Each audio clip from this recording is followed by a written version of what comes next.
Hello everyone, welcome back to our channel. आज हम पढ़ने वाले हैं बीकॉम थर्ड सेम का बिजनेस लॉ का third unit, that is Indian negotiable instrument act 1881। तो अब सबसे पहले जानते हैं व्हाट इज नेगोशिएबल इंस्ट्रूमेंट, इसका मीनिंग क्या होता है और डेफिनेशन क्या है वो जानते हैं।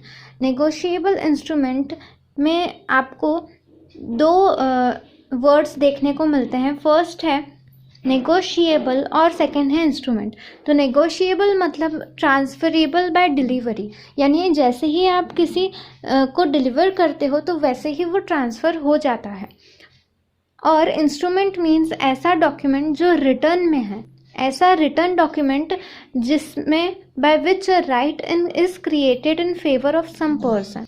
और नेगोशिएबल इंस्ट्रूमेंट जब दोनों साथ में हम टर्म यूज़ करते हैं तो इन दोनों का मीनिंग होता है a written document which creates a right in favour of somebody and is freely transferable by delivery. अब जानते हैं डेफिनेशन क्या है नेगोशिएबल इंस्ट्रूमेंट की।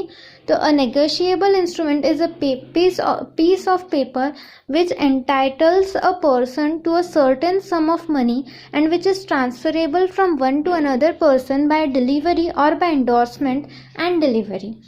तो ऐसा कोई भी पीस ऑफ पेपर जो भरोसा दिलाता है, जो प्रॉमिस करता है सर्टेन सम ऑफ मनी के पेमेंट की, तो उसे बोलते हैं नेगोशिएबल इंस्ट्रूमेंट। नेगोशिएबल इंस्ट्रूमेंट के कुछ एग्जाम्पल्स हम देख लेते हैं। नेगोशिएबल इंस्ट्रूमेंट के कुछ एग्जाम्पल्स ऐसे हैं कि बिल्स ऑफ एक्सचेंज हो गया, प्रॉमिसरी नोट्स हो गए, cheques, government promissory notes, treasury bills, dividend warrants, ये सारे हैं एग्जाम्पल्स नेगोशिएबल इंस्ट्रूमेंट के। नेगोशिएबल इंस्ट्रूमेंट के लिए कुछ चीज़ें काफ़ी इम्पोर्टेंट होती है, जैसे कि वो रिटर्न होना चाहिए, वो रिटर्न फॉर्म में होना चाहिए, उस पर वो साइन होना चाहिए, उसके बाद उस पर जो है वो अनकंडीशनल प्रॉमिस होना चाहिए पेमेंट का, मतलब कोई भी कंडीशन नहीं रहनी चाहिए उसमें। उसके बाद उसमें जो मनी का जो अमाउंट है वो फिक्स्ड रहना चाहिए, फिक्स्ड अमाउंट ऑफ मनी पहले से तय होनी चाहिए।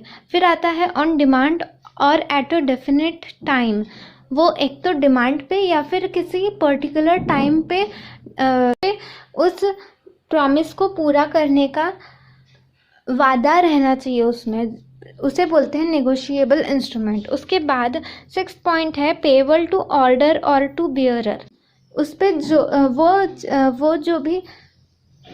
वो नेगोशिएबल इंस्ट्रूमेंट का जो भी बेयरर है उसे वो अमाउंट जो है वो पेएबल होती है, मतलब वो अमाउंट जो है वो प्रॉमिस करता है कि मैं वो बेयरर को ये अमाउंट इस तारीख तक या फिर इस दिन पूरी तरीके से पे कर दूंगा या फिर कर दूंगी, इसे बोलते हैं negotiable instrument.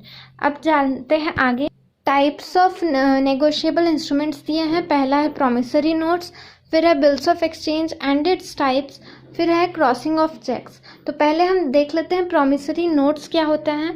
What is promissory notes? Promissory notes legal instrument होते हैं जो जिसमें एक पार्टी प्रॉमिस करती है इन रिटर्न वे में कि वो डिटर्मिनेंट सम ऑफ मनी जो है वो पे करेगा अदर पर्सन, जो पेई है उसको, आइदर एट अ फिक्स्ड और डिटर्मिनेबल फ्यूचर टाइम, यानी किसी फिक्स्ड टाइम पे या फिर किसी फ्यूचर डेट पे, या फिर अगर जब भी पेई डिमांड करेगा तब, तो इसे बोलते हैं प्रॉमिसरी नोट। प्रॉमिसरी नोट को नोट पेएबल के नाम से भी जाना जाता है। ये लीगल इंस्ट्रूमेंट होता है, ये आपको ध्यान में रखना है। अब जानते हैं what is bill of exchange. तो according to section 5 of negotiable instrument act 1881, the bill of exchange is an instrument in writing containing an unconditional order signed by the maker directing a certain person to pay a certain sum of money only to the order of the certain person और to the bearer of the instrument. यानी bills of exchange ऐसा instrument है जो writing में होता है, जिसमें जो कि अनकंडीशनल होता है, यानी जहाँ पे कोई भी कंडीशन नहीं होती है, और वो मेकर के तरफ से साइंड किया जाता है, जिसमें बताया जाता है कि जो भी सर्टेन पर्सन है जिसने वो बिल एक्सेप्ट किया है, तो वो पर्टिकुलर अमाउंट जितना भी उसको पेएबल है, जितना भी सर्टेन सम ऑफ मनी है, वो उसे पे करे, उस इंस्ट्रूमेंट के बियरर को पे करेगा। मतलब आप अगर बिल्स ऑफ एक्सचेंज बनाते हो तो आपने देखा होगा, बिल्स एक होता है जो बिल बनाता है, और मतलब एक होता है बिल जो बनाता है मेकर, और एक होता है एक्सेप्टर। जो बिल बनाता है उसके साइन के साथ बिल जो एक्सेप्ट करता है, तो वो एक्सेप्ट करता है कि वो अगर बिल आप कहीं पे बैंक में भी अगर आप डिस्काउंट कराते हो तो वो बिल को पे करेगा। मतलब आपके पास हो बिल या फिर किसी और के पास हो बिल, वो पेमेंट उसे करना ही पड़ेगा। तो इसे बोलते हैं bills of exchange. Bills of exchange के कितने पार्टीज होते हैं वो देख लेते हैं। फर्स्ट है ड्रॉवर। ड्रॉवर यानी वो पर्सन जो बिल को बनाता है, जो बिल बनाता है या लिखता है, उसे बिल्स ऑफ एक्सचेंज जो राइट या मेक करता है उसे बोलते हैं ड्रॉवर। फिर आता है ड्रॉई। ड्रॉई मतलब वो पर्सन जो बिल ऑफ एक्सचेंज को एक्सेप्ट करता है। नॉर्मली ये बायर ही होता है, उसे सारा पैसा जो है, मतलब जितना भी अमाउंट है, वो ड्रॉवर को या फिर जो भी बेयरर है उसे पे करना पड़ता है। पेई थर्ड पर्सन, मतलब पेई जो है वो पेई यानी वो बंदा जिसे हम बिल्स ऑफ एक्सचेंज के पैसे जो है, मतलब जितना भी अमाउंट हमारा डिसाइडेड हुआ था, तो वो हमें उस पर्सन को पे करना रहता है, उसे बोलते हैं पेई। पेई ड्रॉवर भी खुद हो सकता है या फिर ड्रॉवर का कोई क्रेडिटर भी हो सकता है। फिर आता है एंडोर्सर। एंडोर्सर यानी वो पर्सन जो खुद के राइट्स ऑफ पेमेंट जो है वो ट्रांसफ़र करता है, उसे बोलते हैं एंडोर्सर।